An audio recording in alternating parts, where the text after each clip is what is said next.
Hello, शुभ नवरात्री. आज नवरात्रीचा 4था दिवस आहे. उद्या सुट्ट्या आहे तर म्हटलं चला आज 200 किलोमीटर लांब मस्कतला जाऊ या घालायला, जिथे कॉस्मॉस नवरात्री आहे.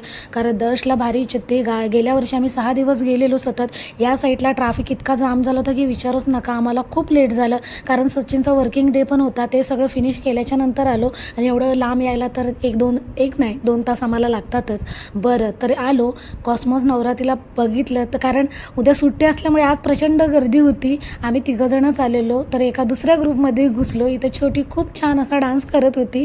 तिला खूप एन्जॉय येत होतं. दर्श बाजूला रागान बसल्या कारण तिला इथं दांड्या खेळायचं होता. पण दांड्या इथं 1:10ला ब्रेक होतो, त्याच्यानंतर इथं दांड्या वाटल्या जातात म्हणजे आपल्या कारण तिथे पैसे द्यायला लागतात. एक राहिलं ते आपल्याला रिटर्न भेटतात. आपण जाताना ते आपल्या टिपरे असतील दांड्या असतील त्या रिटर्न करायच्या. इथे सगळ्यांना प्यायला पाणी, सरबत, चहा, मुलांना चीज, प्रसाद सगळं अगदी फ्रीमध्ये असतो.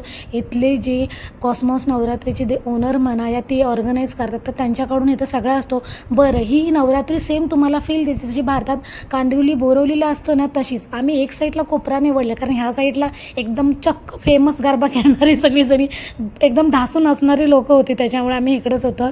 दर्शला आता नंतर एन्जॉय शेवटला येत होतं.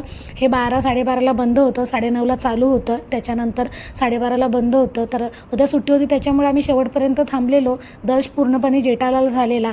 इथे कलरफुल कपडे घालून सगळी अगदी ट्रेडिशनल मस्त वाटत होती. आणि गरबा ज्याला जसं येतं तसा खेळू शकतो कारण प्रॉपर सगळी एकदम गरबा खेळणारे नसतात. त्याच्यामुळे प्रत्येकाने आपले ग्रुप बनवायचे आणि नाचायचं. आणि इथं हे सगळ्यांना फ्रीमध्ये असतं. एंट्रन्स इथं पासेस नसतात.